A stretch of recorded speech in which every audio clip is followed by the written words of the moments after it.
I want to ask you something. On a scale of 1 to 10, how hard are you forcing it right now? Not how hard are you working, but how hard are you forcing? How much of your energy is going towards making yourself fit something that doesn't quite feel like you? Most people that I ask this question to, they pause for a long time before they answer because they've been pushing for so long. They've stopped noticing that they even do it. They're stressed, always a little on edge, always pushing. There's a tension that's underneath the work and it never fully goes away. And if you ask them why, they're going to say something like, I think the problem is me. I need to work harder. I need to push harder. I need to adapt. I need to get better at this. Listen, I get it.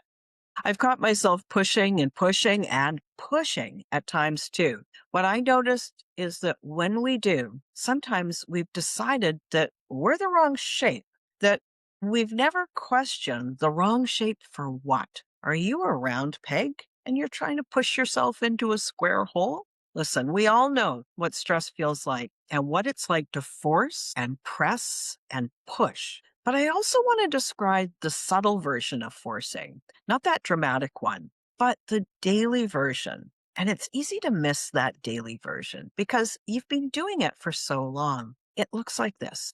Maybe you're a little on edge. There's a low level hum of stress that's normal for you. Maybe you're slightly braced before most of the things you do in your business. You might feel it in your clenched jaw or tension in your stomach or the way you hold your shoulders. It looks like an offer you keep reworking, not because it's bad, but because something about it never quite sits right and you can't figure out why. It looks like rooms where you perform, where you turn up that volume on yourself, not because you're excited, but because you feel kind of like a dancing monkey. You want to be on. The time when you leave, you're feeling depleted in a way that is really different from just tired. Not that good kind of tired, the kind that makes you feel drained. You can push a round peg into a square hole if you push hard enough. Of course you can. It will hold. Those around you might not necessarily see how hard you're forcing, but I bet they feel it. And most importantly, I know you feel it every single day. And at some point, that forcing stops being a temporary effort and becomes a permanent way of being. And that is a really costly thing because you stop questioning the whole. You start assuming that the problem is you, the pig. I want to say this clearly. You are not the wrong shape.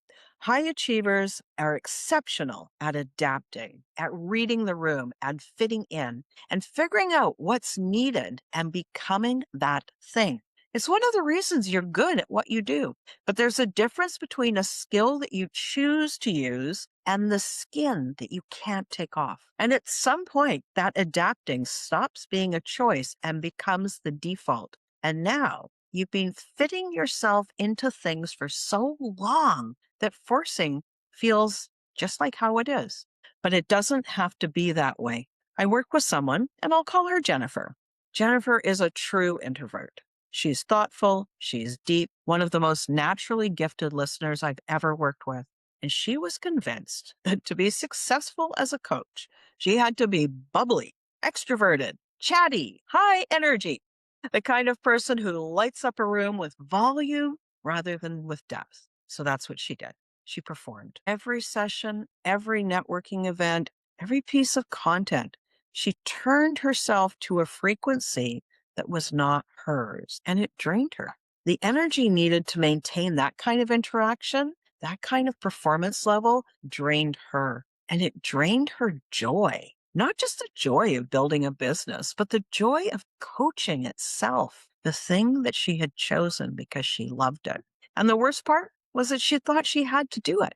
That if she stopped performing that extroverted version of her, the whole thing would fall apart. That the authentic version of her, the true one, the quiet, deep, genuinely present version, somehow wasn't enough. She'd been forcing it for so long, she couldn't see that the whole was the problem, not her. So when she stopped trying to be that bubbly, chatty person, something shifted. It didn't happen right away, of course. And there is a level of discomfort with making that kind of a shift. But stopping forcing yourself takes time, and learning to accept yourself as you actually are after years of assuming that you needed to be different is a new habit.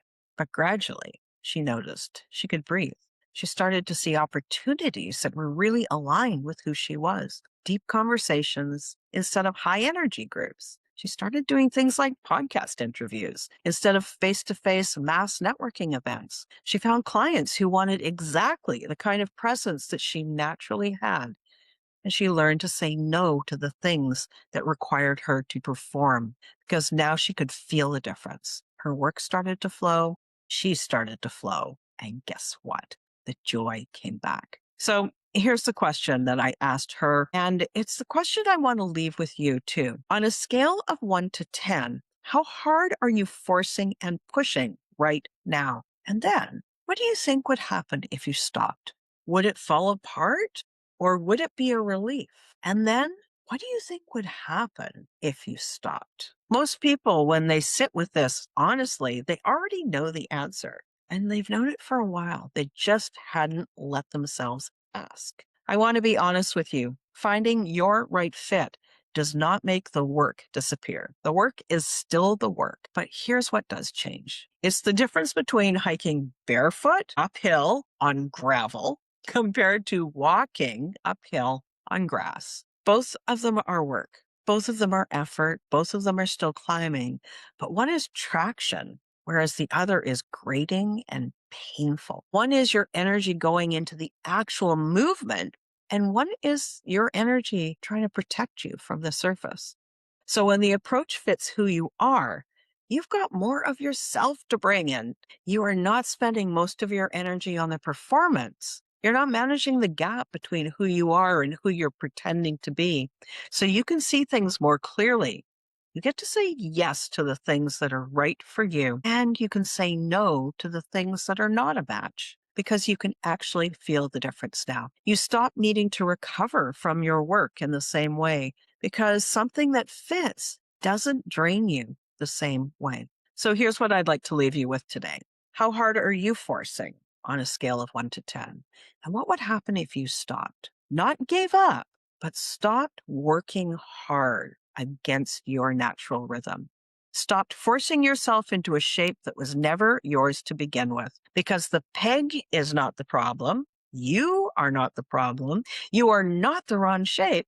You just might be trying to squish yourself into the wrong hole. And the right fit, the one that is built around exactly who you are, it is this. It's not a fantasy. It's not something other people get to have and you don't. This is one of the things that I help people find, and changes everything about how the work feels. I'm so glad you're here and that you joined me for this episode. I've got space in my private practice right now for 1 or 2 more clients. If that sounds like you, we should talk. I'll put the link in the episode notes so you can book a time. Thank you for being here, and I will see you on the next one.